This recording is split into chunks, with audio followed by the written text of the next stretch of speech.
Is this gonna stay? This is quite precariously balanced today. Hold on.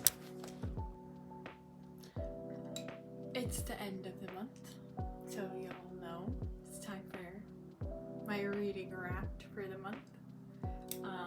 It's freaking gorgeous out my window. Look at all those trees.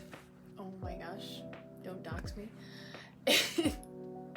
It's beautiful. Spring is finally here, and a lot of these reads today are inspired by Earth Day and the fact that Earth Day was just a couple days ago for me. So without further ado, let's get into what I read this month.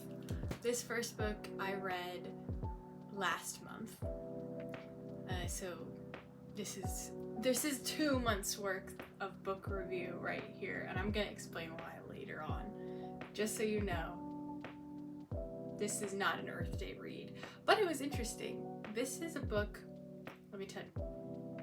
I have notes here saying, make sure you say the title first, then the author, then this, and then I always try and jump cut to my review without telling you. Let me keep on track today.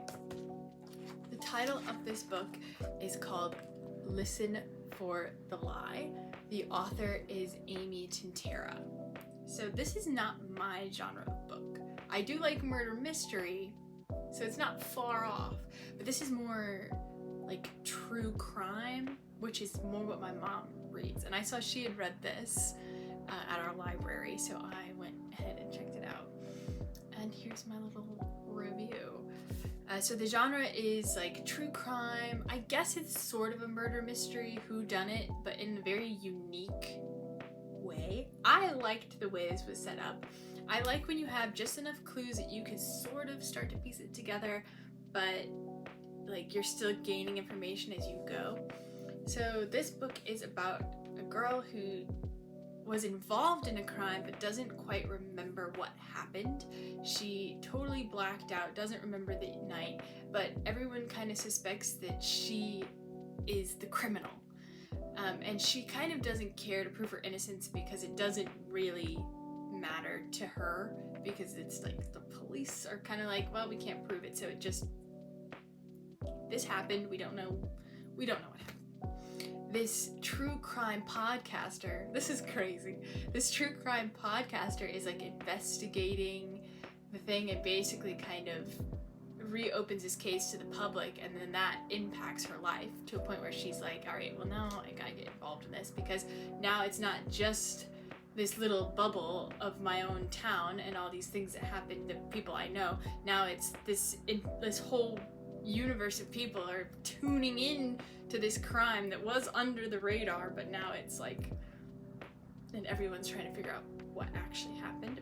And like as the book progresses, she's like sort of remembering things, sort of not. You're kind of getting the perspective of the other people in town, and you can sort of, like the podcaster, piece together what like may have actually happened. Very fun read. I would recommend it to someone who likes, you know, a little mystery, a little romance, it's a bit mature, so if you're a child, no. If you're an adult, go for it. But it's kind of a fun take, because you think like these podcasters and these true crime people who are genuinely like looking into these crimes, you don't really think about the impact that they're having on the actual people involved in the crime. Like if someone's actively looking into like a real world case, I think there's going to be some impacts on that, and I think this explores that in kind of a fun and weird and quirky way.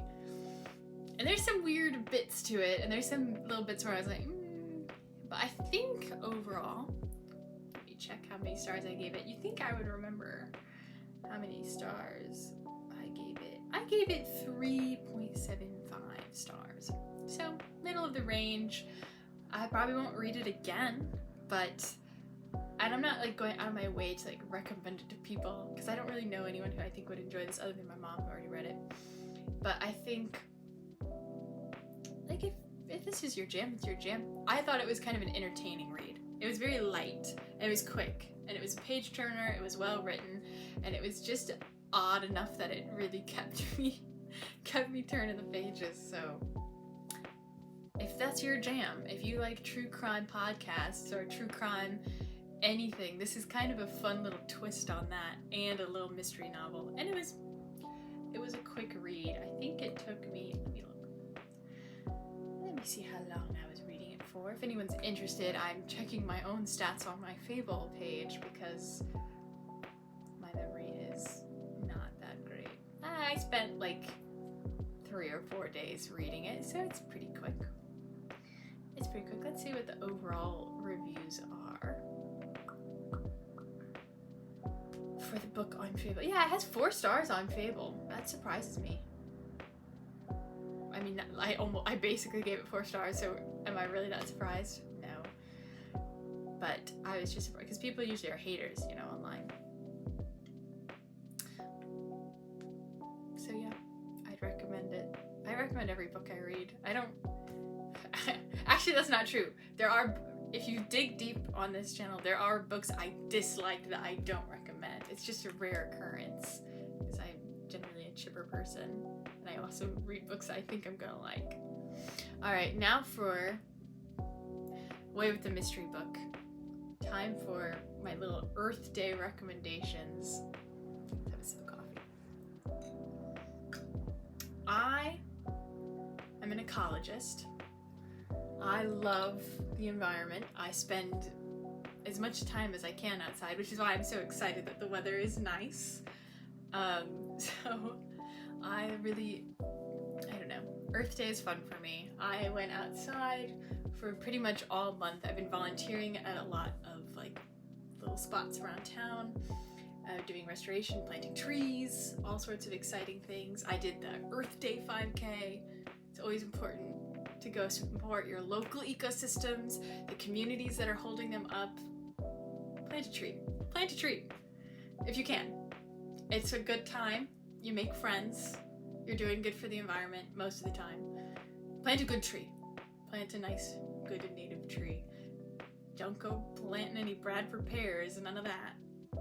No calorie pears in this household. I'm joking.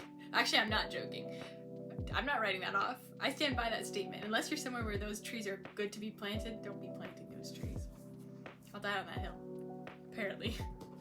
Apparently today that's the hill I will die on. Books. When I was in college, I read Braiding Sweetgrass for the first time. I have so many copies of this book. I have at least 2 in this room with me right now, and I think there's one more that I've lent to a friend. This is not my highlighted copy, this is my clean copy. Great book. Robin Wall Kimmerer is the author. Cannot recommend this enough. If you have not read it, give it a read. This book is a collection of stories and little moments and some scientific little inquiries about our relationship with the environment, specifically from the Native American perspective. It's just a fun little bit of wisdom, appreciation for nature, a little bit of hope at times when you need it. I love going back through this book and reading. You can just read one chapter and you will feel fulfilled. Like, just pick a chapter and read them. You don't have to read it in order, but I mean, you should the first time. But then you can go through, one of my favorite chapters is that Aster and Goldenrod chapter. I think that one is, it's just a sweet story. But anyway, I love Robin Wall Kimmerer, and I hadn't read her other works yet. So this month for Earth Day, I read The Serviceberry by Robin Wall Kimmerer, which is about the environment. All of her books are about the environment and the interactions with this tree, the serviceberry. Is it a tree or a shrub? It's a tree. It's a tree. These interactions that birds have with the serviceberry, and this idea of kind of reciprocity, giving and receiving, and all this stuff, you know, surrounding that, and how we could learn a lot about, you know, community and ecology and community in our lives, and how this idea of taking care of one another and supporting each other helps us all in one way or another. You know, a rising tide raises all ships, if you will. And it was just a sweet book. I will say, it's very short. you could read it in one sitting easily. I don't recommend that. I think it was like not that many pages. It was a skinny book. I would not read it in one sitting because some of it takes a while to digest, and at least for me. There was a lot of talk about environmental economics, which I did take those classes in college, and I do have some economic understanding, but it's not my strongest suit. So I think there were definitely chapters where I had to sit, or I had to look something up, or I had to like think like, oh, how would this actually work in a larger context? And I think it's important to sit with those thoughts and to sit with a book when you're reading it like that and make sure you're actually comprehending it instead of just, I'm reading this book and it's interesting, but I don't know what it's saying.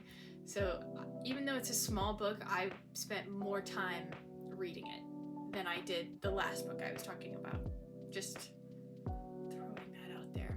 I would recommend this for, you know, who is the audience for this book? As an ecologist, obviously, I think it's a fun read. It's something that I understand innately because I've taken classes, I've learned about ecology and the community and the relationships between animals and plants and people and animals and people and plants and all sorts of things. And so if you don't have that background, I think this book can be a little bit new learning for you, and I think it's kind of a fun exercise in thinking about how the world could be instead of how the world is. And sometimes that's good to stretch your brain. So I would recommend this for people of all ages.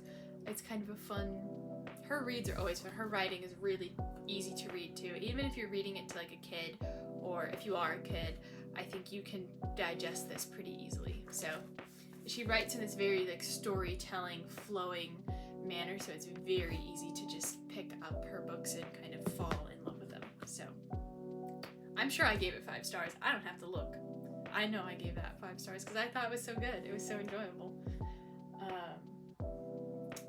Good read. Also read this while you're at it. Alright, next book I read for Earth Day. I have to look up the title. I actually listened to this as an audiobook, so do with that what you will. I wanted to listen to this as an audiobook. I don't hate on the audiobook listeners. I love an audiobook. But this one specifically, I'm getting ahead of myself again. The book title, The Book of Hope, written by Douglas Abram and Jane Goodall, and is narrated by those two. Narrated by the author is always a very exciting. You can really feel the book come to life when it's narrated by the author. And it's Jane Goodall, and she has such a calming, wonderful voice. Perfect person to narrate this book about hope and the environment. And it was written a while ago.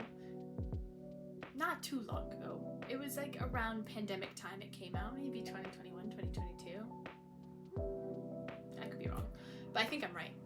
So it hasn't quite caught up to some of the environmental problems we're facing today, but it does give a lot of introspective and hope and all sorts of things that you kind of need, especially if you work in my field, about some of the larger environmental problems like climate change and all sorts of deforestation and loss of habitat, and it talks about coronavirus and all those things that can really get to you and kind of depress you, especially when you work in the environment and you're kind of faced with it every day of like, oh my god, everything is falling apart. It's nice to have a little beacon of hope. And Jane Goodall, how could you not like Jane Goodall? I mean, I like Jane Goodall quite a bit. She's an inspirational woman. She made a lot of headway for women in my field to do what we do. She's so cool. She's so cool. God rest her soul. But so I was like, how have I not read anything by Jane Goodall? It's ridiculous. I know so much about her. I know about her work. I've never read any of her books. And this was, I think, the perfect book to start with. She goes into her past. She explains what she's done. If you don't know anything about Jane Goodall, you could pick up this book and you will learn a lot about her and the chimps and everything. And it's so good. And I gave it 5 stars. And I'm sorry, you can read this book in paper form or on your Kindle or whatever if you want. I loved the audiobook. the book is an interview between Douglas Abrams and Jane Goodall, and having the audio, it's just, I guess it's sort of like a podcast really, because he's asking the question and she is answering it, and it's edited in such a wonderful way, and they've given all the context, and her voice is lovely. I would if you can get the audiobook at your library using Libby, whatever you do to get your audiobooks, get the audiobook. It's a great book. Why wouldn't you? So that is another recommendation. And those are the books I've read in the last month and month and a half. Usually I would have read more books in that time span, but I've been reading a big book. This will be its own video when I'm finished with it. Just know, big book review is coming. Big fantasy series review is coming, and I'm very excited about it. So, but I still have a ways to go, and this kind of a large scale book takes me some time. So that's why you're seeing less videos, because I actually have to read these books to give you the reviews, fellas. So you're just gonna have to wait. But yeah, if you guys have any other Earth Day book recommendations, I've read a lot of books on the topic, clearly, but if you have any more, or you want to talk about them, or whatever, drop them down below. If you like this and you want to see more videos like this, subscribe. It's one of those days I just want to go outside and I am feeling good, so I'm gonna end this here so I can go do my things. Let me know what you think, if you like, if you don't like, if you've read these books, if you haven't, you're gonna, let me know. Links to everything below.